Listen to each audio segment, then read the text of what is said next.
ఆ కండిషన్స్ ఉన్నాయా లేవో చూసుకోవాలి. ఇప్పుడు నేను చెప్పినట్టుగా అదర్ ప్రాబ్లమ్స్ తోటి ఆల్టర్నేట్ అవ్వటం, ఏ సిమ్టమ్ అయినా సరే. ఇప్పుడు నేను చెప్పింది ఓన్లీ జాయింట్ పెయిన్స్ ఒక్కటే కాదు, ఒక్కొక్కసారి headache alternating with stomach disturbances, లేదా joint pains alternating with stomach disturbances, లేదా migraine alternating with other symptoms. ఇంకొక బ్రాడ్ పిక్చర్ ఏంటంటే mental symptoms alternating with physical conditions. ఒక డ్రగ్ ఉంది తెలుసా ఎవరికన్నా? ఇంకా ఏదో చెప్తున్నారు. ఇంకా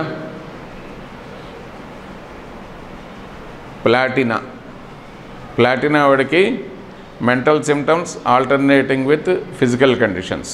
ఫిజికల్గా ఏదో ఒక పెయిన్ ఉంటుంది, కొన్నాళ్ళు బాధపడతాడు, అప్పుడు మైండ్ శుభ్రంగా ఉంటుంది, వాడికి పెయిన్ తగ్గుతుంది అంతే, వాడికి చిరాకు, కోపం, విసుగు, ఈ దుఃఖం, బాధ, ఏడుపు ఇవన్నీ వచ్చేయడం జరుగుతుంది. ఇది మనకి వాడు చెప్పటం అనేది చాలా కష్టం. 99% కేసుల్లో ఎవ్వరూ చెప్పరు, ఇది ఏ పేషెంటు చెప్పలేడు. దీన్ని మనం ఒక్కొక్కసారి ఒక 3 months 4 months అయిన తర్వాత ఒక్కొక్కసారి గమనించవచ్చు ఇది అటువంటి సిమ్టమ్ ఏదైనా ఉందా, జరుగుతుందా అని చెప్పని, అది ఒకసారి చూసుకోవాలి. తర్వాత పిల్లల్లో చూస్తూ ఉంటాం, ఒక 3 months 4 months చక్కగా గ్రోత్ ఉంటుంది. గ్రోత్ ఉన్న తర్వాత ఒక్కసారి సిక్ అవుతారు. సిక్ అయ్యి వారం రోజుల్లో 10 రోజుల్లో జ్వరం ఉంటుంది. ఆ జ్వరం ఉన్న తర్వాత మొత్తం ఆ 3 months 4 months ఉన్నదల్లా మొత్తం పడిపోతుంది గ్రాఫ్. మళ్ళీ తగ్గిన తర్వాత మళ్ళీ 3 months 4 months చక్కగా ఉంటారు, మంచి గ్రోత్ ఉంటుంది. అబ్బా వీడు ఎంత బాగున్నాడు రా బాబు వీడు అని చెప్పి అనుకునేలోగా మళ్ళీ టక్ అని చెప్పి సిక్నెస్ వస్తుంది. ఏం డ్రగ్ అది? దానికి సిమ్టమ్ కూడా ఉంది, seems well before the onset of disease. చదివారు ఎవరైనా?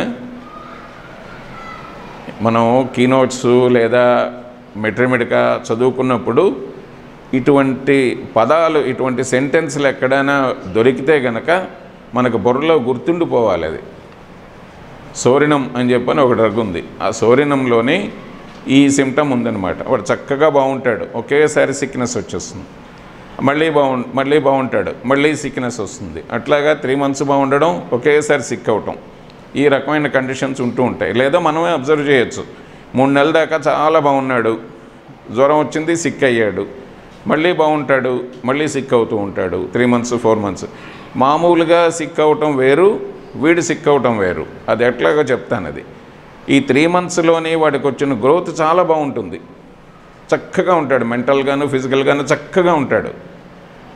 మిగతా డ్రగ్స్ అనుకోండి, ఏ ట్యూబర్కులనమో అదో ఇదో అనుకోండి, ఈ 3 months గ్రోత్ ఉండదు వాళ్ళల్లోని.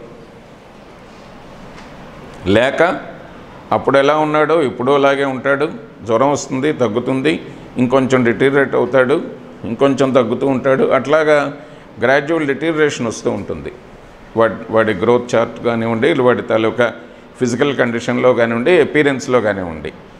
సోరినంకి అలా కాదు, సోరినంకి వాడు చక్కగా ఇంప్రూవ్ అవుతాడు, ఒకేసారి మళ్ళీ డౌన్ అవుతాడు. జబ్బు చేసే ముందు బాగుంటాడు, చాలా బాగుంటాడు వాడు. అది ఇంపార్టెంట్ అయిన సిమ్టమ్. అలా చూసుకోవాలి అది ఉందో లేదా.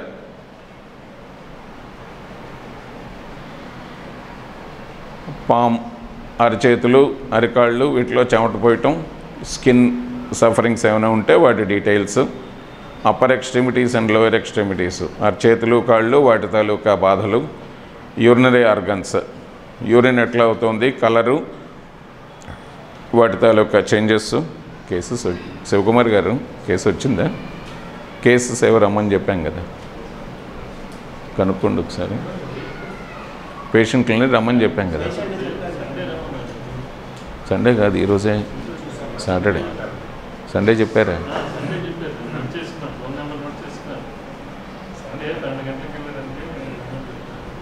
కాదు, ఈరోజే నేను మెసేజ్ సండే అని పెట్టానా?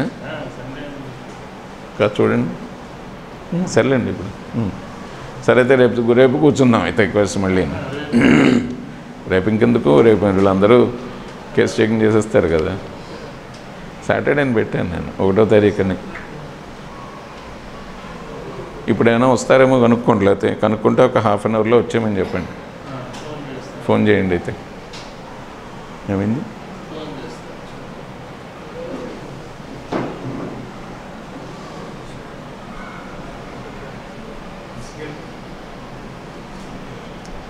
అది బాగానే ఉందా? సిస్టమ్ బాగానే ఉందా?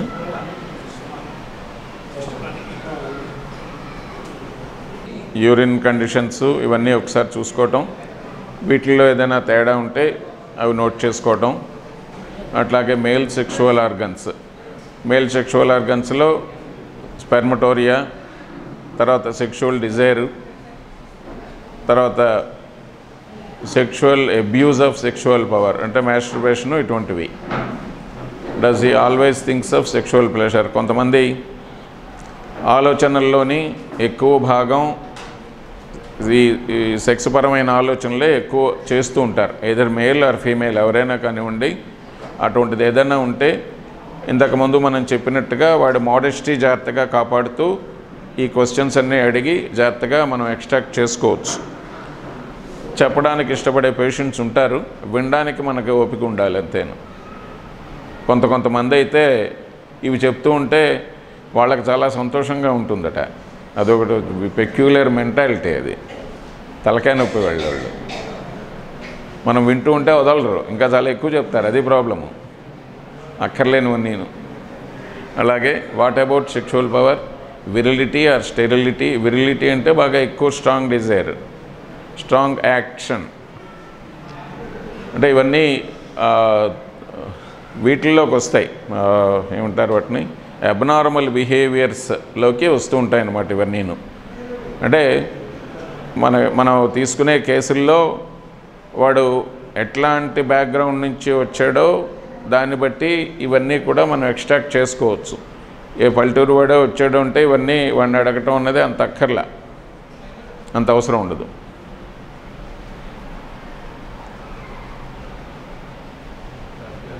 ఎరెక్షన్ కంటే వద్దు, అది క్రానిక్ కేసెస్, అంత కొత్త కేసు కావాలి నాకు. తర్వాత ఎస్టీడీస్ ఇంతకుముందు ఏమైనా వచ్చాయా లేదా, టెస్టికల్స్ తాలూకా కండిషన్స్ ఎట్లా ఉన్నాయి, హైడ్రోసిల్ ఏమైనా ఉందా, డ్రాప్సీ ఏమైనా ఉందా, ఎజాక్యులేషన్స్ ప్రీమెచ్యూర్ ఎజాక్యులేషన్స్ ఉన్నాయా, సెమినల్ ఎమెన్షన్స్, నింఫోమేనియా. ఈ నింఫోమేనియా మళ్ళీ మెంటల్ సిమ్టమ్ కిందకి వెళ్ళిపోతుంది. అది చాలా స్ట్రాంగ్ డిజైర్స్ ఇవేను. అట్లాగే ఫీమేల్ సెక్షువల్ ఆర్గన్స్, వీటిలో అబార్షన్స్ కానీ డెడ్ చిల్డ్రన్ కానీ ఎవరైనా ఇంతకుముందు ఉన్నారా అంటే వీటిల్లో మళ్ళీ ఈ సిమ్టమ్స్ మనం తీసుకున్నప్పుడు ఈ మేల్ కండిషన్స్ కానివ్వండి, ఫీమేల్ కండిషన్స్ కానివ్వండి, వీటిల్లో మనకి మ్యాజ్మాటిక్ కండిషన్స్ కొన్ని వచ్చేస్తాయి. సైకోటిక్ కండిషన్స్, ట్యూబర్కులర్ కండిషన్స్, మైండ్లో డిస్టర్బ్ అయిన కండిషన్స్ వీటిల్లో వచ్చేస్తుంది అనమాట. అవి మనం జాగ్రత్తగా నోట్ చేసుకుని తీసుకోవచ్చు. ఈ అబార్షన్స్, ఫ్రీక్వెంట్ అబార్షన్స్, ఒక 7 or 8 అబార్షన్స్ కంటిన్యూగా ఉదాహరణ తర్వాత ఒకటి అయిపోవటమే. అయిపోయిన తర్వాత ఇంకా ఇన్ఫెర్టిలిటీ వచ్చేస్తుంది. 1-2 అబార్షన్స్ అయిన తర్వాత మన దగ్గరికి వచ్చారనుకోండి, మనం సిఫిలినమ్మో వేస్తే శుభ్రంగా నార్మల్ చిల్డ్రన్ మళ్ళీ వస్తారు. అట్లాగా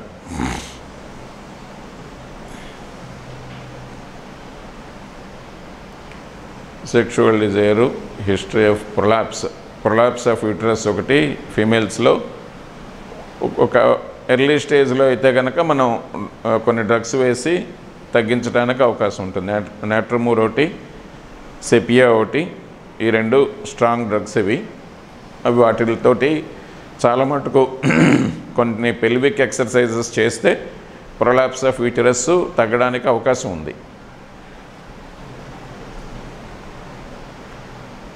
ఫీమేల్ సెక్షువల్ ఆర్గన్స్లో జెనిటేలియాలో ఉండే కంప్లైంట్స్, వీళ్ళకి కూడా సెక్షువల్ ట్రాన్స్మిటెడ్ డిసీజెస్ ఏమైనా వస్తే అవి.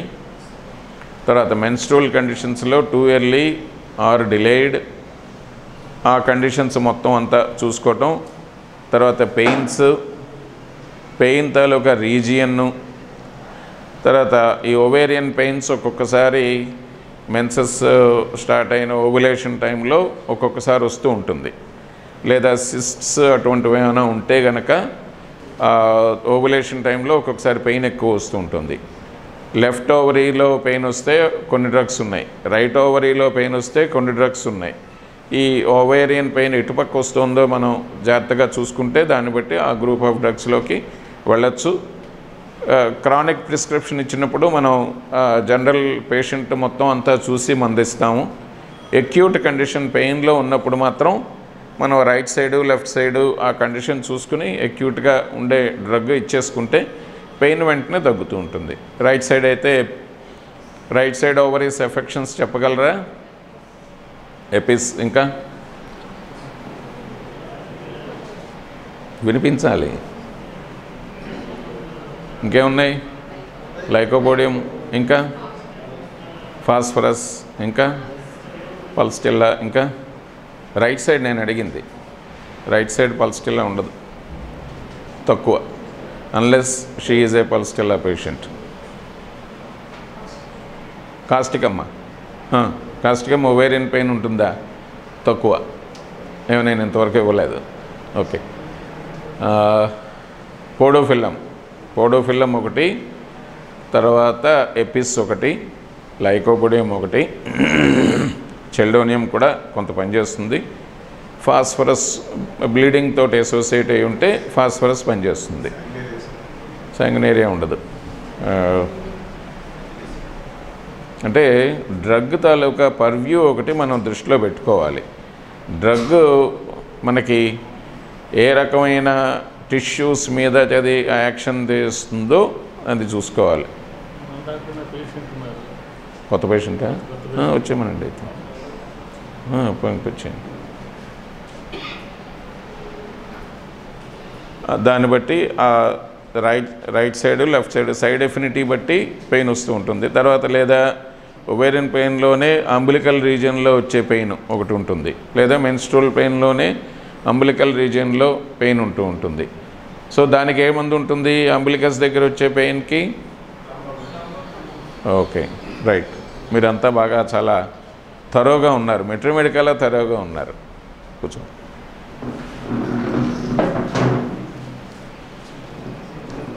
అట్లాగే పెయిన్తో పాటు ఉండే అసోసియేట్ అయిన కంకామిడెంట్ సిమ్టమ్స్, రెస్ట్లెస్నెస్ కానీ, పెయిన్ తాలూకా సఫరింగ్లో ఉండే చేంజెస్ కానీ, ఆల్టర్నేటింగ్ కండిషన్స్ కానీ ఇటువంటివి చూసుకోవాలి. హెమరేజిక్ కండిషన్స్ ఏమున్నాయి, మెన్స్ట్రువల్ హెమరేజ్ ఎట్లా ఉంది, అట్లాగే సప్రెషన్స్. ఈ సప్రెషన్స్ అనేది ఈ రోజుల్లో చాలా కామన్, ఎక్కువ అయిపోయాయి. ఈ పోస్ట్పోన్మెంట్ ఆఫ్ మెన్సెస్కి వాడిన వాటితోటి వచ్చే అబ్నార్మాలిటీసు, డిస్టర్బెన్సెస్ మనకి చాలా ఎక్కువగా ఉంటున్నాయి. అవి కూడా మనం నోట్ చేసుకోవడం జరగాలి. తర్వాత మెన్సెస్లో వచ్చే పెయిన్ తోటి వచ్చే నాసియా, తర్వాత హైడ్రోసాల్పింగ్స్ అంటే ఫెలోపియన్ ట్యూబ్లో వాటర్ చేరటం, పయోసాల్పింగ్స్ అంటే పస్ చేరటం. ఈ రెండు కండిషన్స్లో ఏమైనా ఉన్నాయేమో చూసుకోవాలి. లుకోరియా, వైట్ డిశ్చార్జ్, దాని తాలూకా మిగతా డీటెయిల్స్ అది కూడా రాసుకోవాలి. అట్లాగే ప్రొట్రూషన్ అంటే వెజినల్ ఏరియాలోంచి ఒక్కొక్కసారి ప్రొట్రూషన్స్ ఉంటూ ఉంటాయి, అంటే చిన్న హెర్నియేషన్స్ లాంటివి ఉంటూ ఉంటాయి అన్నమాట. అదేమైనా ఉందేమో చూసుకోవాలి. తర్వాత కాయిషన్ అప్పుడు పెయిన్, ఫ్యామిలీ లైఫ్లో పాల్గొన్నప్పుడు ఏమైనా పెయిన్, ఇబ్బంది ఏమైనా ఉంటుందా, తర్వాత ఎవర్షన్ ఉంటుందా, లేదా నార్మల్గానే ఉంటుందా, లేదా నింఫోమేనియా ఉంటుందా, ఇది చూసుకోవాలి. నింఫోమేనియా అన్నది మేల్లో ఉండొచ్చు, ఫీమేల్లో ఉండొచ్చు.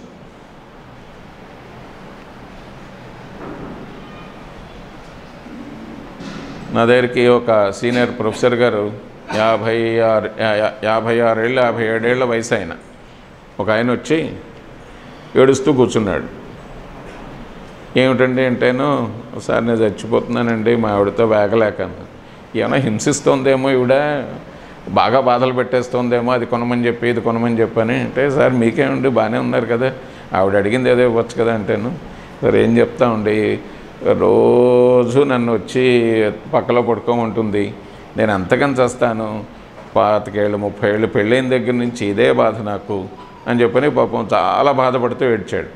ఆడవాళ్ళల్లో అలా ఉండడం అన్నది చాలా తక్కువ, అందులోనే మన ఇండియన్ కమ్యూనిటీలో ఇంకా చాలా తక్కువ బాగా. సో అటువంటి కండిషన్స్ అన్ని రేర్ కండిషన్స్, అవి మెంటల్గా బాగా డిస్టర్బ్ అయిపోయిన కండిషన్స్ అన్నమాట. సో అట్లాగా అది కూడా చూసుకోవాలి.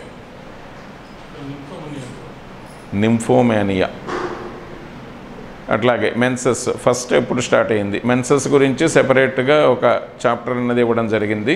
ఎందుకంటే ఫిమేల్స్లో ఇది ఒక ఇంపార్టెంట్ అయిన ఫంక్షన్, అది జనరల్ నేచర్ని కూడా డినోట్ చేస్తుంది, లేదు జనరల్ హెల్త్ని కూడా పాడు చేయడానికి కానీ ఎక్కువ అవకాశం ఉన్న సిమ్టమ్ ఇది. అందుకని చెప్పని దాని మీద పాయింట్స్ ఎక్కువ మనం ఇవ్వడం జరిగింది. ఇది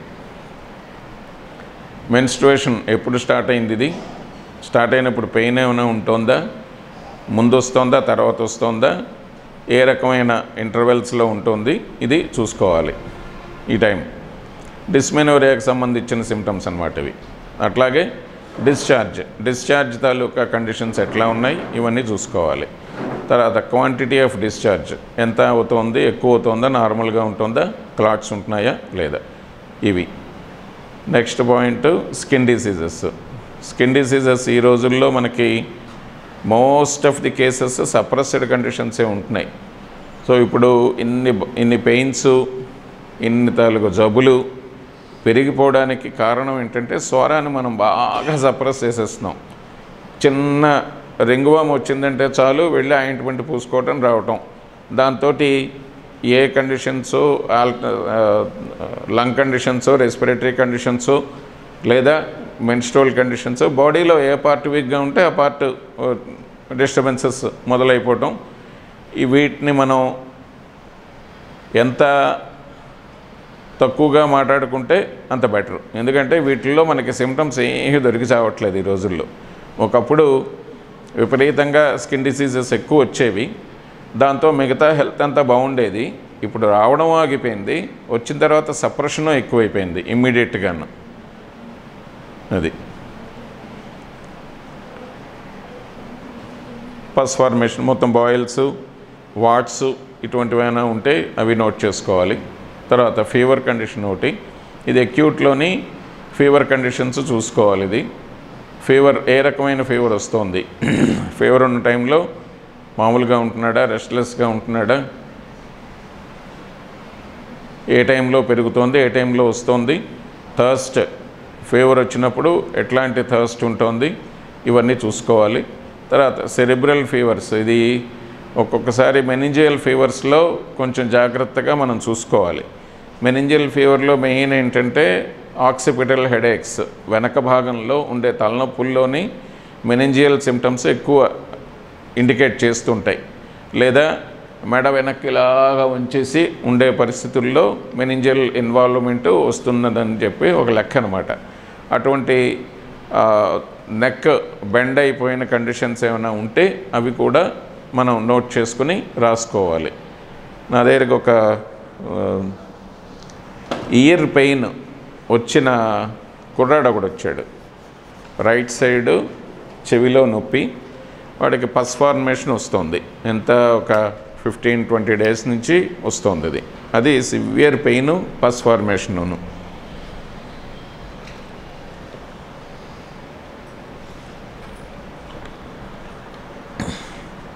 వస్తున్నప్పుడు నేను మామూలు కేసే కదా అని చెప్పని ఆల్రెడీ వేలు పెట్టేసాం కదా సరే అని చెప్పని వేలు నలగొట్టుకుంటా ఉన్న సంగతి ఇంకా తెలియదు కాదు కాబట్టి కేసు తీసుకుని మందు ఇచ్చాం.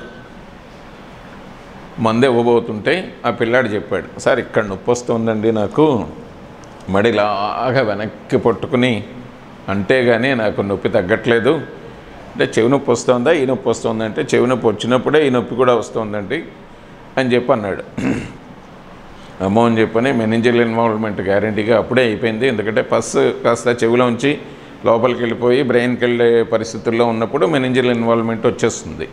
ఆ మెనింజియల్ ఇన్వాల్వ్మెంట్ వస్తే కనుక అది కొంచెం బాగా సీరియస్ అయిపోతుంది. అది ఒక్కొక్కసారి సర్జరీ వరకు వెళ్ళిపోవాల్సి వస్తుంది. సరే అని చెప్పని అప్పుడు 104 హై ఫీవర్ ఉంది కూడా ఆ టైంలో. సరే అన్నీ ఇండికేట్ అవుతున్నాయని చెప్పని సెక్యూటా ఇచ్చాం. సిక్కిటే ఇచ్చిన వితిన్ 2 days నార్మల్ అయ్యాడు వాడు. అదే సిమ్టము మళ్ళీ సంవత్సరంన్నర తర్వాత వచ్చిందట వాడికి. వాడేమో వేరే ఊళ్ళో ఉండిపోయాడు.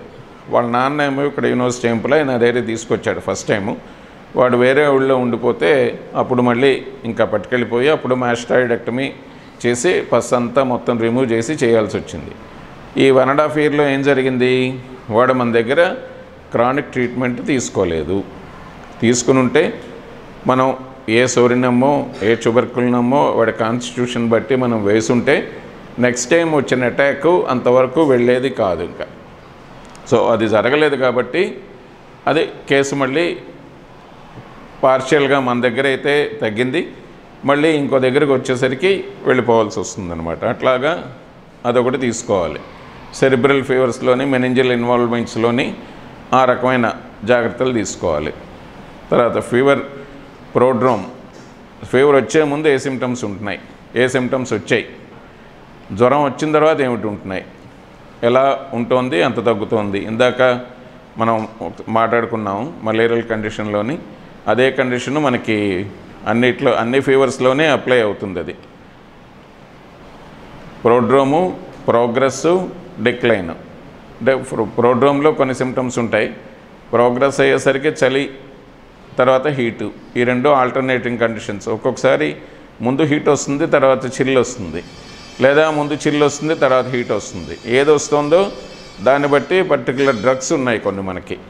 ముందు హీట్ వచ్చి తర్వాత చిల్లు వచ్చే డ్రగ్స్ కొన్ని ఉన్నాయి, ముందు చిల్లు వచ్చి తర్వాత హీట్ వచ్చే డ్రగ్స్ కొన్ని ఉన్నాయి. వాటికి డిఫరెన్షియేషన్ చేసుకోవడానికి ఈ సిమ్టమ్ మనకి ఇండికేట్ అవుతుందన్నమాట. మనం దీన్ని నోట్ చేసుకోవడం ద్వారా అది మనం ఈజీగా పికప్ చేసుకోవచ్చు డ్రగ్. స్వెటింగ్ కండిషన్ ఇది ఫీవర్లోనే. ఇది ఫీవర్లో లాస్ట్లో స్వెటింగ్ వస్తుంది. స్వెటింగ్ వచ్చినప్పుడు ఎంతసేపు ఉంటుంది. ఇది మలేరియల్ కండిషన్స్లోని ఎక్కువ ఈ తాలూకా డీటెయిల్స్ అన్నీ కూడా మనకి మలేరియల్ కండిషన్స్లో ఉంటాయి. లేదా టైఫాయిడ్ కండిషన్లోని సాయంత్రం 4 o'clock 5 o'clock జ్వరం వస్తుంది, చిన్న ఒళ్ళు నొప్పులు మొదలవుతుంది, ఆ తర్వాత ఒక అరగంటకే చలేస్తుంది, ఆ తర్వాత ఇంకొక అరగంటకి బాగా ఒళ్ళంతా వేడెక్కిపోతుంది, ఇంకో గంట అయిన తర్వాత బాగా చెమటలు పోసి జ్వరం తగ్గిపోతుంది. 6:30 7 లేదా 8 అయ్యేసరికల్లా జ్వరం తగ్గిపోతుంది. అప్పుడు మనకు కాన్స్పిక్యూయస్గా ఈ సిమ్టమ్స్లో మనకి ఉన్నాయి అంటే ఈ సిమ్టమ్స్కి వాల్యూ ఇచ్చి డ్రగ్ ఇస్తాం, లేదా టైం మోడాలిటీ చూసుకుని దాన్ని బట్టి డ్రగ్ ఇస్తాం.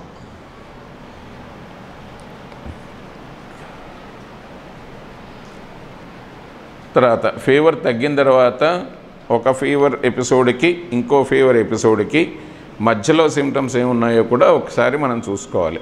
మధ్యలో పూర్తిగా ఆరోగ్యంగా ఉంటున్నాడా, లేదు మధ్యలో ఏమైనా కొంచెం ఇబ్బందులు వస్తున్నాయి వాడికి, అవి కూడా చూసుకుని నోట్ చేసుకుంటే మనకి వాళ్ళ ఆ మధ్యలో ఉండే హెల్త్ ఎంత బాగుంటుందన్నది తెలుస్తుంది అనమాట.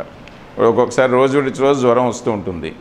ఆ రోజు విడిచి రోజు జ్వరం వచ్చినప్పుడు మధ్యలో ఉండే ఒకరోజు ఎలా ఉంటున్నాడు అది కూడా మనం నోట్ చేసుకోవాలి.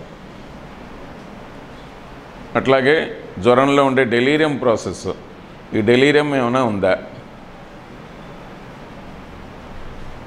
తర్వాత లాస్ట్లో married or unmarried, how many children, of what age, anyone died, of what and anyone died, of what and at what age, is the patient indifferent to family.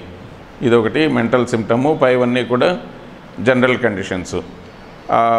పిల్లలు వాళ్ళు చిన్న ఏజ్లో చనిపోవటం అన్నది మయాజ్మాటిక్ కండిషన్ని ఇండికేట్ చేస్తుంది. ఆ మయాజ్మాటిక్ కండిషన్ మనం చూసుకోవచ్చు. అంటే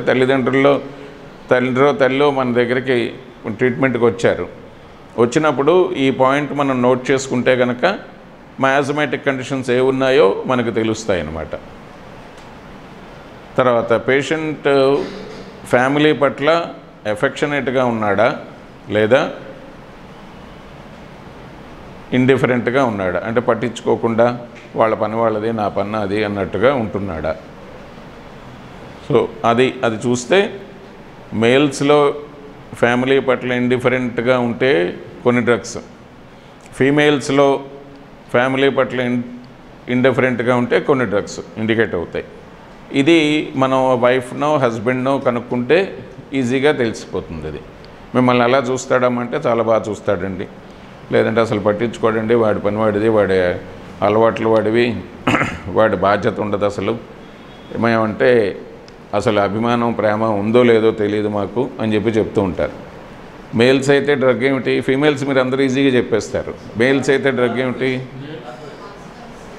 ఇంకా ఇంకా ఇంకా సెపియా ఫీమేల్ డ్రగ్ ఏమో కదా, మేల్ కావాలి నాకు,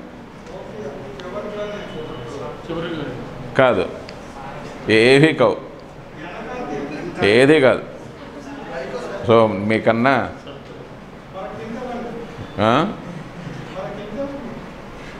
ఇది అదే హింట ఎంతసేపు అయినా పని చేయగలడు వాడు.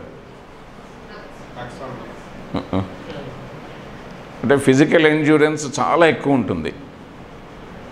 మొత్తం మెట్రోమెటికల్లో 2 డ్రగ్స్ ఉన్నాయి. ఫిజికల్ ఎండ్యూరెన్స్ విపరీతంగా పనిచేస్తాడు, నొప్పులు రావు, ఏం రావు, అంత శుభ్రంగా. మీరు 4 రోజులు పని చెప్పండి, 4 రోజులు పనిచేస్తాడు వాడు, ఏ రకమైన బాధలు ఉండవు. ఏమిటి ఆ డ్రగ్స్? ఈ డ్రగ్ ఏమిటి చెప్పండి ముందు అసలు? ఇండిఫరెంట్ టు ఫ్యామిలీ, మేల్ కాదు, సరే ఇంకొద్దులేండి కానీ చెప్పేస్తాను. యాసిడ్ ఫ్లోర్ అని చెప్పని ఒక డ్రగ్ ఉంది. మీరు కెంట్ చదవట్లేదు. నాకు ప్రాబ్లం ఎక్కడ వస్తుందంటే మీరు ఎవ్వరూ కెంట్ మీటర్మీటర్గా చదవట్లేదు. నాకు అర్థమైంది అది. ఏదో ఎలెన్స్కీ నోట్స్ అవి ఇవి పట్టుకొని చదువుతున్నారు చెప్పండి తప్పిస్తే అసలు ఎంతమంది చదువుతున్నారు కెంట్ చెప్పండి, చేతులు ఎత్తండి. 1 2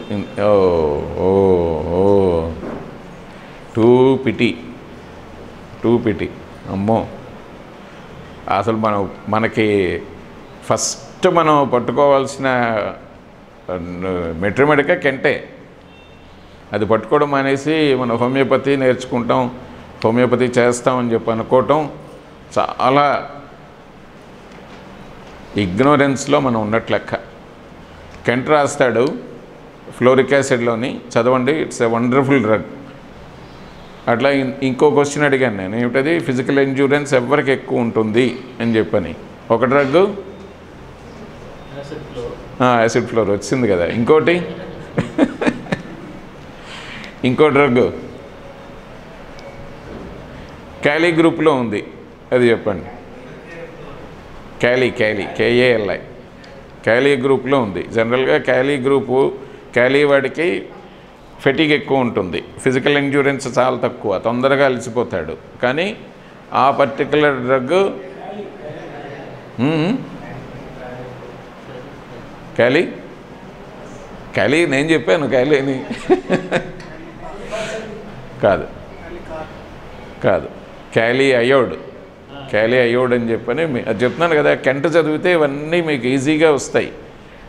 ఇవి మనకు ఎక్కడ తెలుస్తుందంటే పేషెంటు కొన్ని సార్లు మనకి చెప్తూ ఉంటారు, వాళ్ళు మాట్లాడే మాటల్లో మనకి డ్రగ్ ఇండికేట్ అయిపోతూ ఉంటుంది. నీకు ఎంతసేపు పని చేయగలవు అని చెప్పినప్పుడు, సార్ ఎంతసేపు అయినా చేస్తానండి, నాకు అసలు అలసట రాదండి, ఓ వారం రోజులు పొలం పని చేయమంటే నేను చక్కగా చేసుకుని వచ్చేస్తాను. ఇంకేదో డిసీజ్ తోటి మన దగ్గరకు వస్తాడు, క్యాలీ ఇవ్వడమే ఈజీగాను. ఎందుకంటే అదే అబ్నార్మల్ కండిషన్. ఆ అబ్నార్మల్ కండిషన్ ఒక్కొక్కసారి ఏమవుతుంది, తెలియకుండా కూడా హార్ట్ ఎఫెక్షన్సో లేదంటే లంగ్ ఎఫెక్షన్సో లేదా క్యాన్సరస్ కండిషన్సో ఇవి వచ్చేయచ్చు. బాడీకి ఫెటిగ్ రాకుండా అన్ని రోజులు పనిచేయటం అనేది కష్టం కదా, అది అబ్నార్మల్ కండిషన్. ఆ అబ్నార్మల్ కండిషన్ తాలూకా రిజల్ట్ ఒక్కొక్కసారి లేట్గా మనకు కనిపించవచ్చు. Organ changes, tissue changes advance అయిపోయిన తర్వాత కనిపించవచ్చు. అటువంటిప్పుడు మనం చేయగలిగింది తక్కువ, ఎర్లీగా మనకి తెలిస్తే చేయగలిగింది ఆ మాత్రం ఉంటుంది. సో క్యాలీ అయోడ్ వేసిన తర్వాత ఓ 2 రోజులకో 3 రోజులకో పనిచేసిన తర్వాత మన నీరసం అనిపిస్తుంది, రెస్ట్ తీసుకుంటాడు. హార్ట్, లంగ్స్, మజిల్స్ అన్నీ నార్మల్ స్టేజ్కి వస్తాయి. నర్వ్ సిస్టము, బ్లడ్ వెజల్స్ అన్నీ నార్మల్ స్టేజ్కి వస్తాయి. రెస్ట్ తీసుకుని మళ్ళీ పని చేయగలుగుతాడు. సో దానివల్ల మనం వచ్చే జబ్బుని అరికట్టగలం. అదేంటి సార్ మీరు మందేసిన తర్వాత 2 రోజులకే నేను అలసిపోతున్నాను, నాకు నీరసం వచ్చేస్తుంది, ఓ రోజు రెస్ట్ తీసుకోవాల్సి వస్తుంది, లేదా ఓ పూట రెస్ట్ తీసుకోవాల్సి వస్తుంది అని చెప్పిన వాడే చెప్తాడు. వాడే చెప్పినప్పుడు మనం నిరాశపడిపోకూడదు. అది నార్మల్ కండిషన్. ఇంతకు ముందు ఉన్నది అబ్నార్మల్ కండిషన్. సో నార్మల్సీ వస్తున్నప్పుడు వాడు అంతకుముందు చేసే విపరీతంగా అలసిపోకుండా చేసే పనులు అడ్డం పడతాయి, అవి తగ్గుతాయి. సో నీరసం అదే మన చిన్నపిల్లల్లో చూడండి, వాడు విపరీతంగా అల్లరి చేస్తుంటాడు, పిచ్చిగా పరిగెడుతూ ఉంటాడు, ఏ పని లేకుండా ఫిడ్జిటీ ఉంటుంది, విపరీతంగా ఇటు అటు పరిగెట్టడం చేయటం ఇవన్నీ చేస్తూ ఉంటాడు. మన క్లినిక్లోకి వచ్చేసరికల్లా పిచ్చి పిచ్చి అల్లరి చిల్లర చేసేసి అంత చందరవందర చేసేసి పడేస్తాడు. వాడికి మనం ఏ అగారికస్సో ఏ జింకం మెట్టో ఇచ్చామనుకోండి, ఓ 2 నెలల తర్వాత తల్లి వచ్చి, సార్ మా పిల్లాడు నీరసపడిపోతున్నాడండి, అసలే పని చేయట్లేదండి, ఇంతకుముందు ఎంతో యాక్టివ్గా ఉండేవాడండి, ఇప్పుడు చూడండి ఇలాగ నీరసంగా కూర్చుండిపోతున్నాడు అని చెప్పని.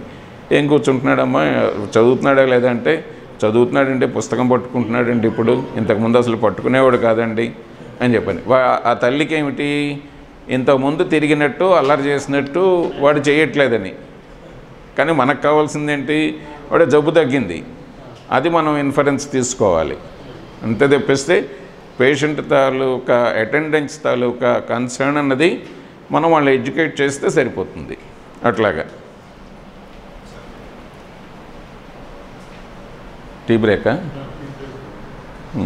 అలాగే.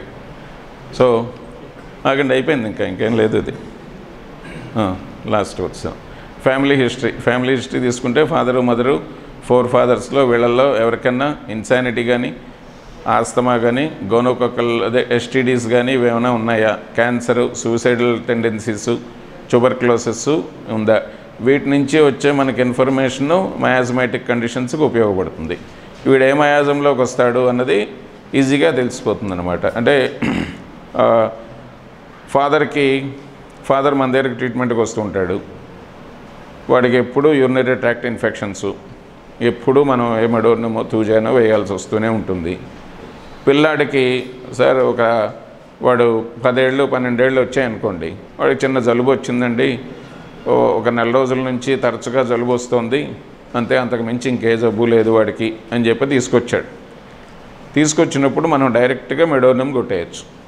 ఎందుకంటే ఫాదర్కి ఈ రకమైన హిస్టరీ ఉంది కాబట్టి పిల్లాడిని ఒక్కసారి ఎంక్వైరీ చేసుకుంటాము. ఎంక్వైరీ చేసుకుని వాడికి మేజర్గా డిస్టర్బెన్సెస్ ఏవి లేకపోయినా కూడా మెడోర్నం కొట్టేయచ్చు డైరెక్ట్గా. 1M 10M కూడా వెళ్ళిపోవచ్చు.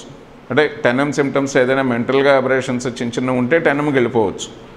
మెంటల్ అబరేషన్స్ లేకపోతే మెడోర్నం 1M 2-3 సార్లు వేసి తర్వాత 10M వేసి వదిలేస్తే ఒక 6 monthsలోని సరిపోతుంది వాడికి. సో ఇది మనం వాడికి జలుబుని ట్రీట్ చేస్తున్నాము. మీరు ఒక చిన్న అబద్ధం చెప్పండి, మీరు ఇలా మందిస్తాను తీసుకోండి, నీకు అది ఉంది వీడికి రాదు అంటే వాడు మాట వెండు రాడు మన దగ్గరికి. అందుకని చిన్న టాన్సిల్స్ ఉన్నాయో లేదంటే ముక్కలో చిన్న కాయలు ఉన్నాయో తగ్గడానికి 6 నెలలు పడుతుంది, మందు తీసుకోండి అని చెప్పి అబద్ధం చెప్పొచ్చు, తప్పేమీ లేదు. చెప్పి వాడికి ఈ రకమైన ట్రీట్మెంట్, యాంటీసైకోటిక్ ట్రీట్మెంట్ మనం ఇచ్చేస్తే శుభ్రంగా నార్మల్ అవుతాడు. ఈ లోపల జలుబులు కూడా తగ్గిపోతాయి. ఎందుకంటే మనం ట్రీట్ చేస్తున్నది మయాజంని, ఈ ఫిజికల్ బాడీని కాదు. ఫిజికల్ బాడీలో ఉండే సిమ్టమ్స్ మయాజం తగ్గిన తర్వాత ఆటోమేటిక్గా పోతాయి. కాజ్ రిమూవ్ చేస్తే ఎఫెక్ట్స్ ఈజీగా పోతాయి. అందుకే ఈ టోటాలిటీ ఆఫ్ సిమ్టమ్స్ ఇవి తీసుకున్నప్పుడు ఇవన్నీ కూడా ఇంక్లూడ్ చేసుకోవాలి. ఇంక్లూడ్ చేసుకుని ఇప్పుడు ఈ ఇండివిజువలైజేషన్తో వచ్చిందే టోటాలిటీ ఆఫ్ సిమ్టమ్స్ అవుతుందన్నమాట. తర్వాత if any homeopathic medicine has been used before, please note name, potency, dose and result of it. ఇదో పెద్ద తలకాయ నొప్పి అయిపోయింది ఈ మధ్య మనకి. ఏంటంటే హోమియోపతి డాక్టర్లు ఎవడు ప్రిస్క్రిప్షన్ ఇవ్వడు, బయటికి ఏం మందు వేసాడో చెప్పడు, చెబితే అవతల వాడు విమర్శిస్తాడని చెప్పని అదొక పెద్ద భయం వాళ్ళకి.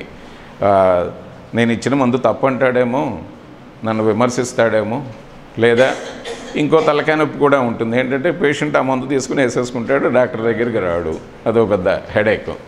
సార్ అంతకుముందు మీరు మందు ఇచ్చారండి, చాలా బాగా పనిచేసిందండి అని చెప్పి నేను వేసేసుకున్నానండి అని చెప్పని ఎప్పుడో ఏ థ్రోట్ పెయిన్ వస్తే లెక్సెస్ మనం చెప్తే ఫోన్లోనే అదే 100 సార్లు వాడేసి 101వ పని చేయకపోతే అప్పుడు మన దగ్గరికి వస్తాడు. అట్లాగా అది రాంగ్ అబ్యూజ్, అదొకటి బాగా ప్రాబ్లము. తర్వాత కొంతమంది హై పొటెన్సీస్ వాడుతూ ఉంటారు, 1M 10M, ఉదయం 1 డోసు, సాయంత్రం 1 డోసు, వారానికి 3 డోసులు.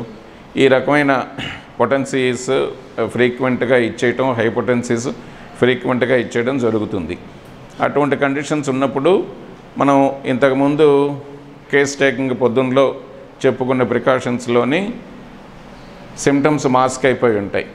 అటువంటిప్పుడు మనం దీనికి యాంటీడోట్ ఇవ్వడమో, లేదు అంటే కొద్ది రోజులు వెయిట్ చేసి ప్లాసిబో ఇచ్చి కొద్ది రోజులు వెయిట్ చేసి సిమ్టమ్స్ ఏమైనా ఉంటే అప్పుడు మనం మళ్ళీ రీకేస్ టేకింగ్ చేసుకుని అప్పుడు దాన్ని బట్టి మందు ఇవ్వడమో చేసుకోవాలి. తర్వాత కెంటో దగ్గర హైపోటెన్సీస్ వాడితే ఏ రకమైన డేంజర్ ఉంటుందో పొయిటిక్గా ఓ దగ్గర చెప్పాడు.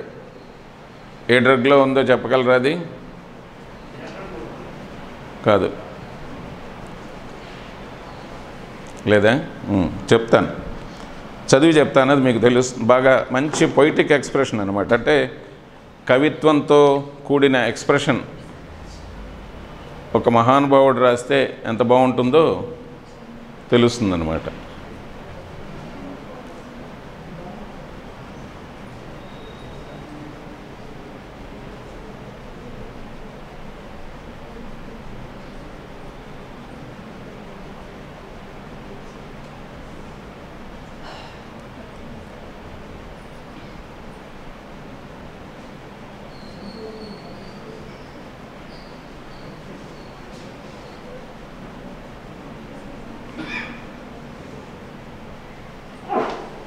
గుర్తొచ్చిందా ఎవరికైనా డ్రగ్?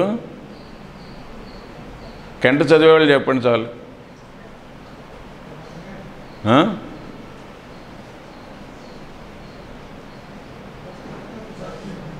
హెచ్తో మొదలవుతుంది అది. హెపార్సల్ఫ్.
చెప్పని అంటే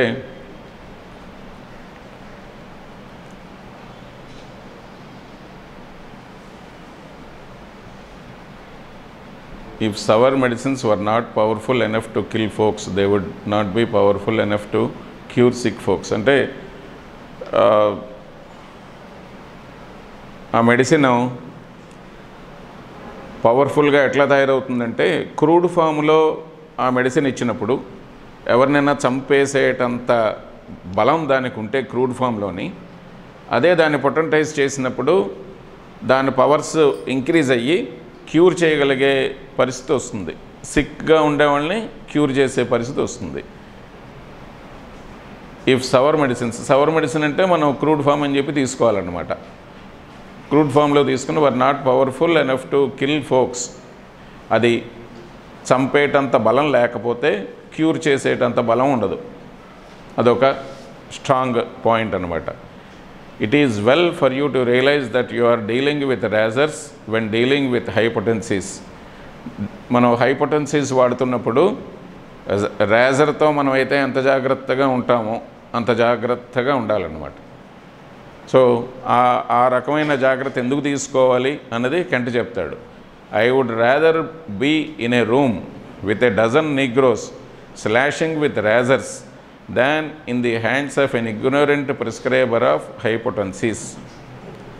ఇది చదవండి. ఇది ఆ పొయిటిక్ ఎక్స్ప్రెషన్ ఎంత చక్కగా చెప్తాడు అంటే, ఒక రూమ్లోని 10 మంది నీగ్రోస్ అంటే బలం ఉన్న వాళ్ళని అర్థం. ఇది కాదు కానీ, రేస్ గురించి కామెంట్ కాదు కానీ, బలం ఉన్నవాళ్ళు చేతిలో రేజర్స్ పట్టుకుని, రేజర్స్ అంటే కత్తులను కూడా అర్థం ఉంటుంది. ఇది పెద్ద పెద్ద కత్తులు పట్టుకొని ఒకళ్ళకొకళ్ళు దూసుకుంటూ వస్తున్నప్పుడు మనం అందులో ఉండటం అన్నది ఎంత ప్రమాదకరమో. హైపోటెన్సిస్ ఇష్టం వచ్చినట్టు వాడి చేతుల్లో మనం పడ్డం, అలాంటి డాక్టర్ చేతుల్లో పడ్డం అంత ప్రమాదం. కానీ అలాంటి ప్రమాదానన్నా నేను భరిస్తాను, కానీ ఇలాంటి డాక్టర్ దగ్గరికి నేను వెళ్ళను అని చెప్పి కంటి చెప్తున్నాడు అనమాట. అట్లా ఉంటుంది ఆ ఎక్స్ప్రెషన్స్. మనం మెట్రిమెడికాలో కెంట చదువుకుంటే ఇట్లా కొన్ని వందలు కనిపిస్తాయి. ఇవన్నీ మన బుర్రలోకి ఉండిపోవాలి నాకు. ఇది నేను దగ్గర చదివి 35 ఏళ్ళు 40 ఏళ్ళు అయింది. ఇది మీకు ఎందుకు చూపించానంటే, ఇది నాకు కంటతా వచ్చినా సరే మీకు ఎందుకు చూపించాను అంటే ప్రూఫ్ కోసం. ఇలా మీరు చదువుకుంటే కెంట మెట్రిమెడికా కానీ ఏ మెట్రిమెడికా అయినా సరే కొన్ని పొయిటిక్ ఎక్స్ప్రెషన్స్ ఉంటాయి. ఆ పొయిటిక్ ఎక్స్ప్రెషన్స్ చూసుకోవాలి. మధ్యలో చక్కగా ఒక సెంటెన్స్ ఇచ్చేసి వదిలేస్తాడనమాట కెంట్. దాని అర్థం మనం జాగ్రత్తగా ఆలోచించుకొని 2 సార్లు 3 సార్లు దాన్ని అలా గుర్తు చేసుకుంటూ ఉంటే ఉండిపోతుంది బుర్రలో. ఇదైనా ఒక్కసారి చదివాను, అప్పటి నుంచి ఇప్పటి వరకు నాకు బాగా గుర్తు. చాలామందికి చెప్తూ ఉంటాను ఇది ఈ పాయింట్. సో అట్లాగా కొన్ని కండిషన్స్. దానికి వెళ్ళిపోండి. దీనికి కేస్ టేకింగ్కి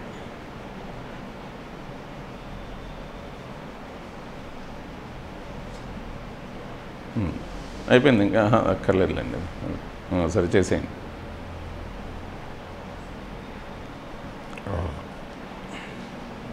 ఈ హోమియోపతిక్ మెడిసిన్స్ ఇవి అటువంటి డాక్టర్ల చేతుల్లో మనం పడితే మన బతుకు ఇంకా బస్ స్టాండే. ఎందుకు పనికిరాని అధవుల కింద తయారవుతాం అనమాట. ఏ మెడిసిన్కి ఇంకా మనకి పనిచేయదు అది.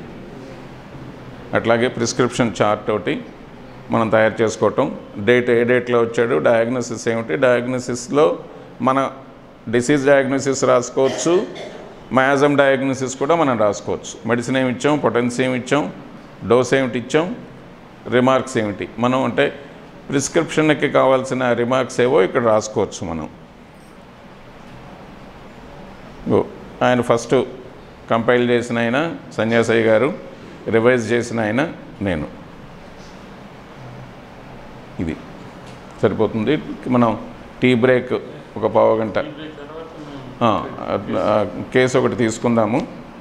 కేసు తీసుకున్న తర్వాత అప్పుడు 6 o'clockకి ప్రేయర్ అవుతుంది. ప్రేయర్ అయిన తర్వాత ఒక అరగంట ఎంతో మీ డౌట్స్ ఏమైనా ఉంటే ఈరోజు ఉన్నవి ఈ రోజుకి క్లారిఫై చేసేసుకోండి. రేపటికి మళ్ళీ ఫ్రెష్గా తయారయ్యి డౌట్ లేకుండా పని చేసుకోవాలి. దాని గురించి ఒక పావు గంటలో మళ్ళీ మనం 5:15కి అసెంబుల్ అవుదాం. 5:10కి